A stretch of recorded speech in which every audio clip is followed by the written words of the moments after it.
Imaginez essayer d'acheter votre pain quotidien avec une chèvre, un animal entier, vivant. C'était la réalité pour nos ancêtres, bien avant les paiements numériques et les cartes de crédit. L'histoire de l'argent est un voyage à travers le temps, révélant comment la confiance et la croyance partagée ont façonné nos sociétés. Les premiers humains échangeaient par le biais de faveurs et d'obligations. Mais à mesure que les communautés grandissaient, le troc est apparu. Le troc fonctionnait, jusqu'à ce qu'il ne fonctionne plus. Le commerce avec des étrangers exigeait quelque chose de plus. Le passage du troc à l'argent a été progressif, né du besoin de commercer équitablement avec des gens que nous ne connaissions pas. La chèvre sur le marché montre pourquoi le troc était une impasse. Elle a de la valeur, mais n'est ni divisible ni pratique.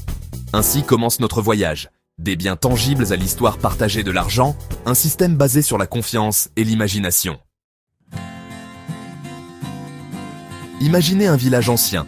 Vous fabriquez des haches, votre voisin cultive des pommes, vous échangez du troc simple. Cela ne fonctionne que si les deux parties veulent ce que l'autre offre. Mais que se passe-t-il si le cultivateur de pommes n'a pas besoin d'une autre hache? Ou si votre hache vaut plus qu'un panier de pommes? Le troc manque d'une mesure commune de la valeur. Chaque transaction est une négociation, ralentissant le commerce. La divisibilité est un problème. Vous ne pouvez pas échanger une demi-chèvre ou un dixième de chaise. Les transactions quotidiennes deviennent difficiles, limitant la croissance économique.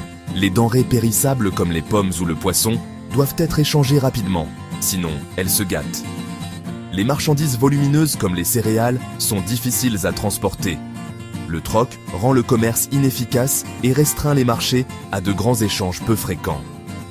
Les gens passent plus de temps à négocier qu'à produire. Pour que la société se développe, quelque chose de mieux était nécessaire. Un moyen d'échange universel, durable et portable.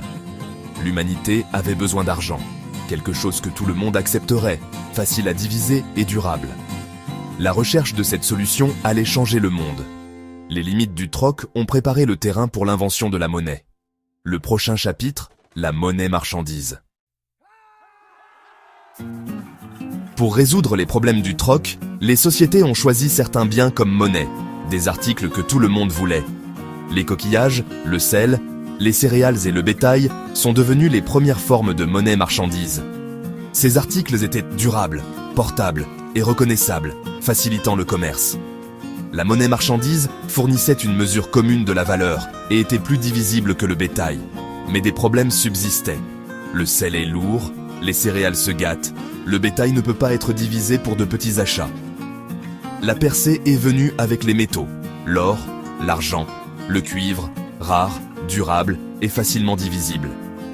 Les marchands pesèrent des morceaux de métal pour le commerce, mais vérifier la pureté et le poids était fastidieux. Chaque transaction exigeait de la confiance et une vérification minutieuse, ralentissant le commerce et invitant à la fraude. Le besoin d'une garantie fiable a conduit à la prochaine innovation. Quelqu'un devait certifier la valeur du métal, déchargeant chaque transaction de ce fardeau. Ce quelqu'un était l'État. Le terrain était préparé pour l'invention de la frappe de monnaie. L'argent était sur le point d'être standardisé.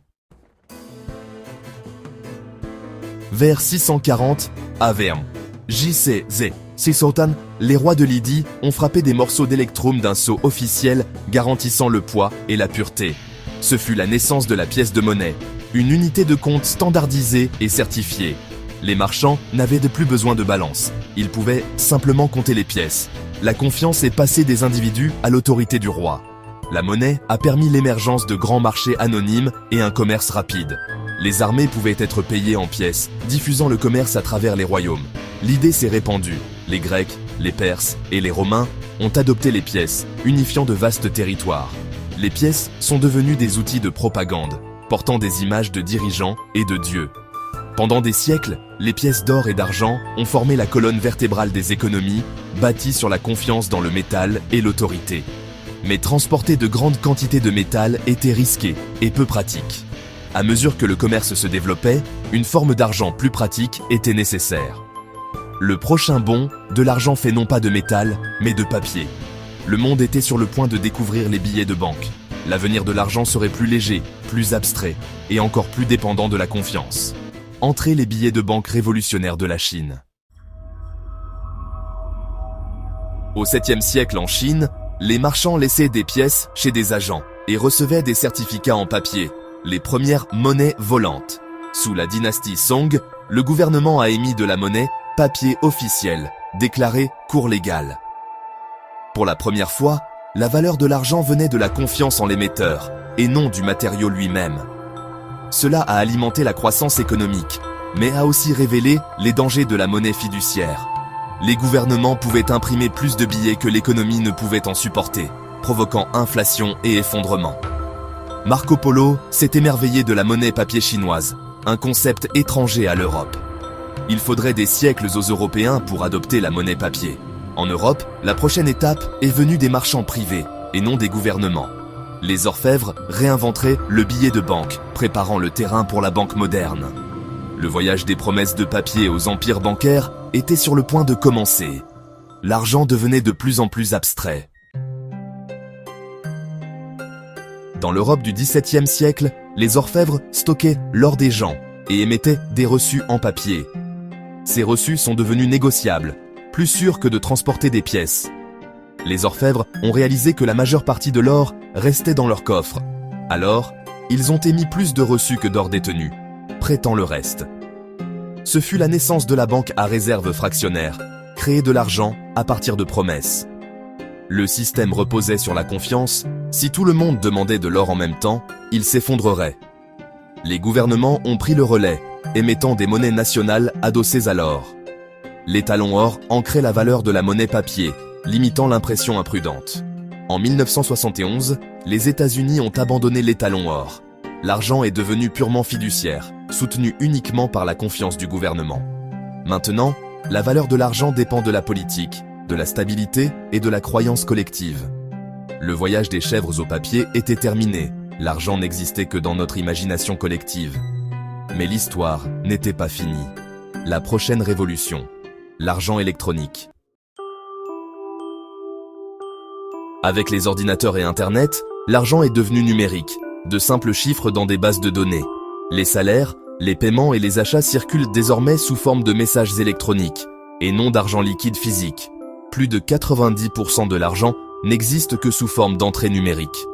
Le commerce est devenu plus rapide, mondial et plus pratique. La confiance s'est déplacée vers les banques, les sociétés de cartes de crédit et les réseaux de paiement, de nouveaux gardiens de l'argent. Ces institutions vérifient les transactions, tiennent les registres et contrôlent l'accès. La centralisation apporte efficacité, mais aussi pouvoir et risque. Les comptes peuvent être gelés, les systèmes piratés ou manipulés. Des milliards de personnes restent non bancarisées, exclues du système numérique. L'argent électronique a concentré le pouvoir entre quelques mains. La question de savoir qui contrôle le registre est devenue plus importante que jamais.